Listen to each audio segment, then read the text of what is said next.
Right, okay, I'm going to fire up the Trident T150V 1974. T150V, V meaning 5-speed gearbox, and got a front disc brake, not the conical hub on the early models, still got the drum brake on the rear. American spec with a small tank, and I've got a 3-1 exhaust on, very non-standard, which I thought was made by Paul Bryant Viking exhausts in New Zealand, but he said he doesn't think it's one of his. It looks like one of his, to be honest, beautiful, but I'm not quite sure who made it. Anyway, firing this up just before putting it away. So from total cold, now the T150, it doesn't like starting that much, so I'll be interested to see what it takes. So I haven't ridden it for quite a while. Petrol on, ignition on, tickle carb, tickle right hand carb, tickle left hand carb. There you go, tickle centre carb. I've got a conversion on mine, so I've got a lever tickler for the centre carb, and you can buy that from Clive Scarf. Provided you've got the extended tickler pins, you can get that, which makes, otherwise trying to reach down and tickle that centre carb's a nightmare. But if you don't tickle it, it doesn't like starting. Choke on full, carbs tickled. Let's see what we got.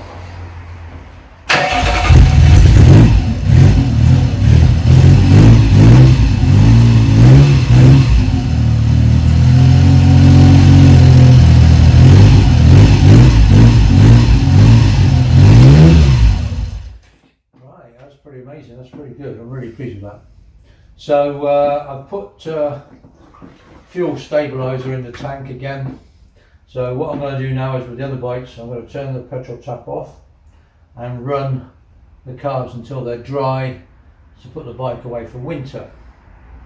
Now a couple of people have asked why, when I put stabiliser in there, do I then run the carbs dry?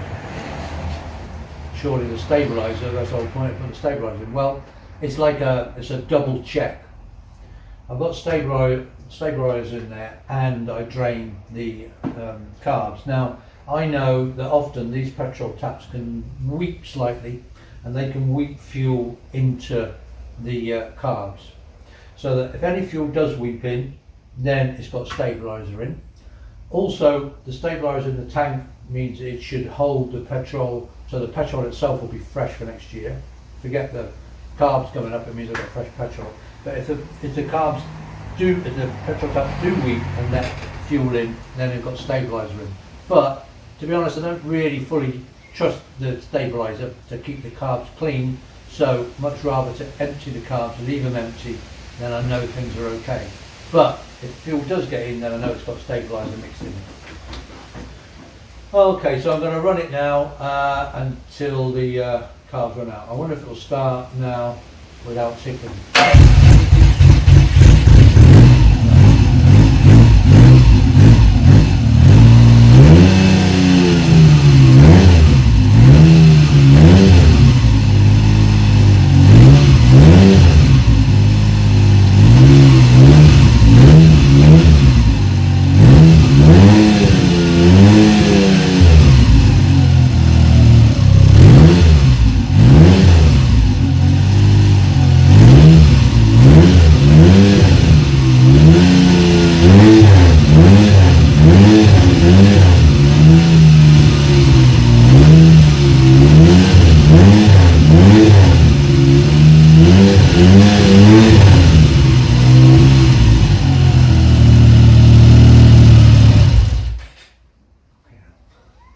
I forgot to turn the bloody petrol off.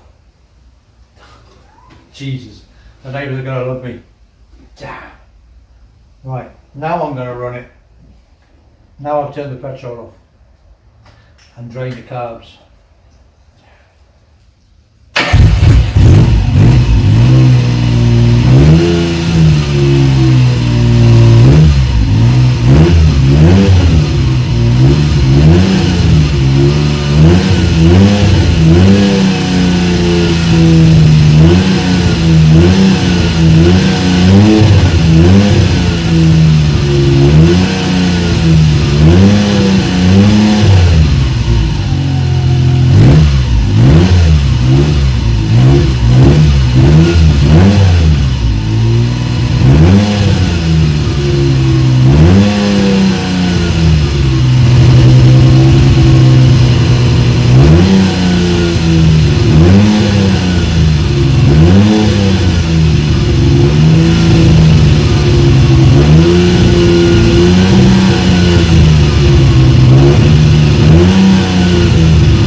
Yeah.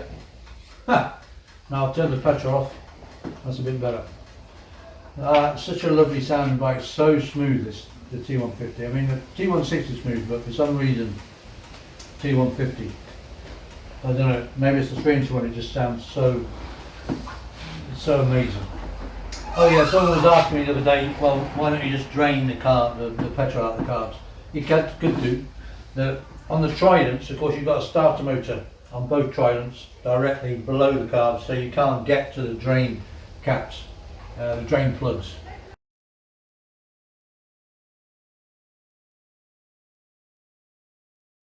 So anyway, it's more fun running them, to be honest. Okay, and so I'm going to do the Kawasaki, controversial, Japanese. What's going on here? Well, we'll come to that in a minute.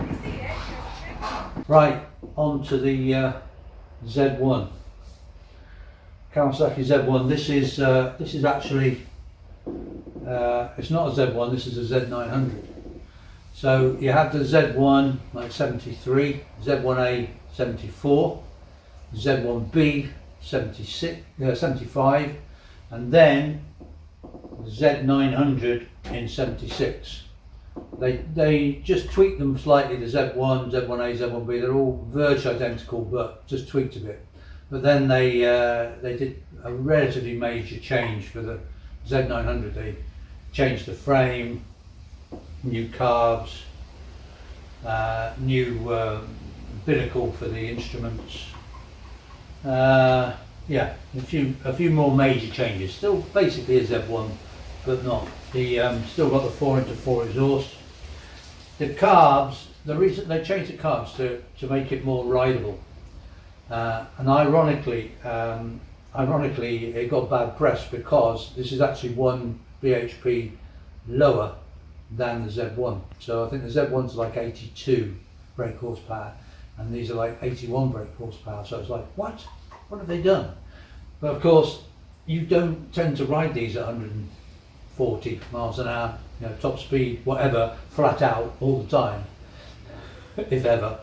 You know, you ride them around town. So of course the Z1s, they were great, but around town they didn't quite have that flexibility. So they put these carbs on, which makes them much more rideable mid-range. But of course the headlines were, hang on, it's slower, it's less power than the Z1. You know, what have they done? Of course, it's actually a much easier bike to live with. You know, have I ever hit the ton? I've probably done near the ton. You know, that's as fast as I'm going. And it's amazing because they've done, you know, they did the motorcycle speed record on these, on the Z1. You know, they did 140 miles an hour for 24 hours. How on earth anyone rode this bike? I mean, they took it in turns. There were 3 or 4 of them. They took it in relay down in, was it in California? Tadica? I can never remember the name of the Tadica. I can't remember. Anyway, they rode round that circuit for 24 hours flat out. How on earth you sit on this doing 130, 140 miles an hour? You know, you might be going around a track, but right, that is such hard work. Wow. And they even rode hanging onto the fork legs at 140 miles an hour, mind, you know, to reduce drag. I mean, wow, those guys need some credit. Anyway, yeah, so this is not quite as fast, but it's more flexible. So why have I got a Japanese bike? Well, when I was younger, I loved Brit bikes. If there was one Japanese bike that I was in awe of, it was the Z1, in particular the Z1A. So this is actually painted in Z1A colours, even though it's not a Z1A. I used to own a Z1A, but I had to sell it when I bought the Norton, because I didn't have any money to buy the Norton, and so I had to sell one. And the Z1A I hadn't rebuilt myself. Well, I partially rebuilt it. Whereas this I've rebuilt from scratch. So I sold the Z1A, but I had this painted in Z1A colours. So it's like a Z1A lookalike, but I had to sell the Z1A. So this is actually a Z900 1976. But, you know, I'm in awe of them because, you know, you look at this and you compare it to the bikes, they're all roughly the same era, same, you know, these came out in 73, 72, 73. You know, the engineering on this is just light years ahead of the British bikes. I mean, it really is. And as someone who's in mechanics, you know, I couldn't help but acknowledge just how brilliant the engineering is on these bikes. Anyway, so I'm getting ready to put it away for the winter, like I've done with the British bikes. So I've put fuel stabiliser in the tank to stop that going off. I'm going to drain the carbs now. I'm going to drain the carbs by running the engine. Drain the carbs to make sure that they don't bung up over the winter with stale fuel. Double whammy again, I make sure the carbs are empty so they're not going to bung up. If the fuel tap does leak slightly, then any fuel that will leak in will have stabiliser in it. The idea being that the carbs won't be bunged up next spring, because the only way of unbunging them is really to take them off and clean them, which is a total pain. And then all I'm going to do is I'm then going to overinflate the tyres, and that's really it. I'm going to put a blanket over this one because it's next to the wall. It's a little chilly. I'll probably put blankets over all of them just to keep them snug and warm because it's dry down in the basement. But over winter, you know, frost and it's all wet all the time, I shall probably snuggle them up a bit with a few blankets over them to keep them, you know, make sure there's no corrosion or anything. Right, so I'm going to start the Z1 and then I'll turn the petrol off. As soon as it starts, I'll turn the petrol off and then run it until there's no petrol left in the carbs. So, starting procedure. Turn the ignition on. Put the key in. Ignition on. Okay, and choke on. And fuel on. Now, of course, I don't have to tickle the carbs because you know, these carbs, they are fantastic, and I love AMAL carbs. I wouldn't. Some people change the carbs on their British bikes. I wouldn't. I love AMALs, but you do have to tickle them. You know, Mikuni carbs, they're just they are great carbs. You don't need to tickle them. Right? Okay. I haven't run this bike now for a good couple of months now.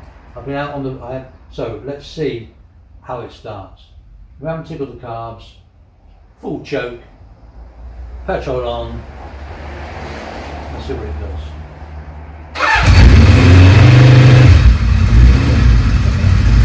Too much stuff like that.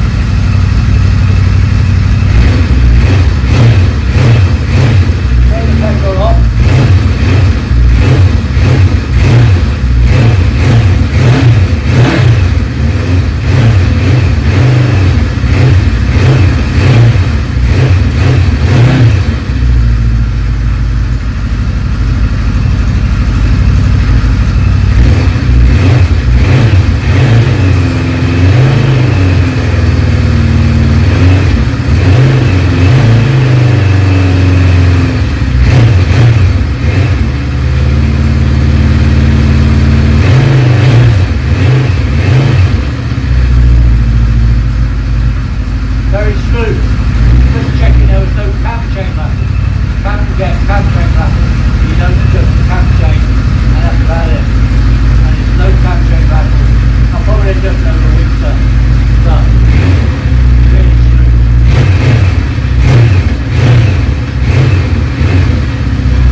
And there we go. Took longer than I thought. I think the float bowls are bigger on the Z1. Of course, I could drain. They're very easily accessible, the drain plugs on the on this, but it'd be nice, it's just nice to start it up. Like I say, I've not been out on it for quite a while now. So, and it just started straight up. First touch of the button. Brilliant. Okay, so that's it. That's all the bikes. They're all started up. They've all got fuel stabiliser, they're all drained. So what I'm going to do now is overinflate the tyres, put them back in, wrap them up a bit, and then over winter I'll take them one at a time, put them up on the ramp, give them a service, give them a check over, so they're all totally spot on for next year. Yeah, and that's about it. I don't even know if I need to change the oil on this, but we'll get it up. We'll have a look over winter and see if anything needs doing. But yeah, that's why I've got this, because it's just a spaceship and so easy to ride compared to the Brits. You know, it's more like riding a modern bike. You know, you forget if you got a modern bike, you go back to a classic, you forget just how sort of basic they are. Whereas this is, you know, this has got nice suspension on it. It's so easy to ride. You know, and of course it's totally bulletproof, really. You know, the engine is so well engineered and so over engineered that, you know, well, if you can do 140 miles an hour for 24 hours flat out, that says something, doesn't it? Yeah, so I do love it. I do love it. Do I love it as much as the Brits? I kind of do. I often say to myself, if I had to sell a bike, which one would I sell? I suppose it probably would be the Z. Although, don't listen. But only because it is the odd one out, you know, because it is Japanese.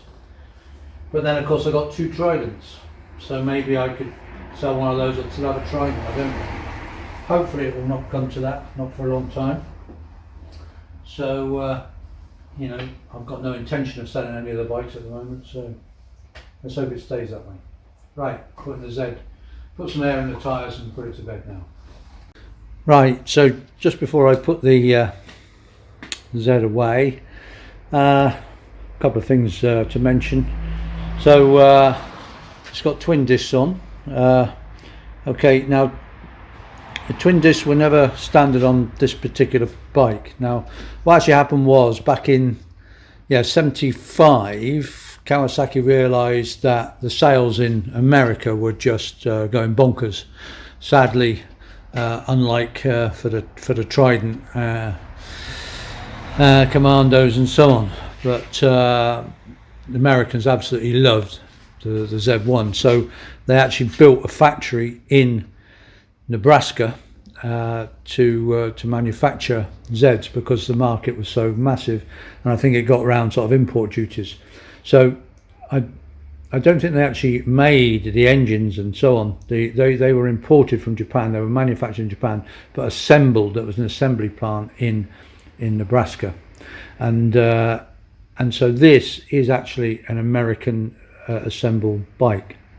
And I then re-imported it from America. Now, American bikes, because I think the market was so massive over there, they only ever put a single disc on.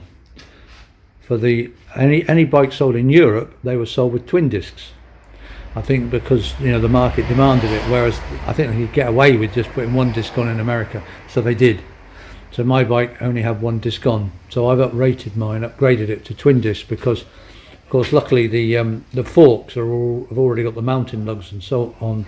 So all you have to do is find a caliper, and I've found some drilled discs to upgrade it to twin discs with a new master cylinder, and that works pretty well. You know, does it work brilliantly? No. It's like I've got all my bikes are upgraded. I've got the upgraded floating disc, single floating disc from the Lake Port Fields, which is great on the T150, and then I've got the you probably can't see, I've got everything right out of the way. I've got an upgraded floating disc on the Commando, single floating disc from Norville, and then I've got sorry, everything's moved around, so I'm moving the bikes around. I'm getting less and less room in here at the moment.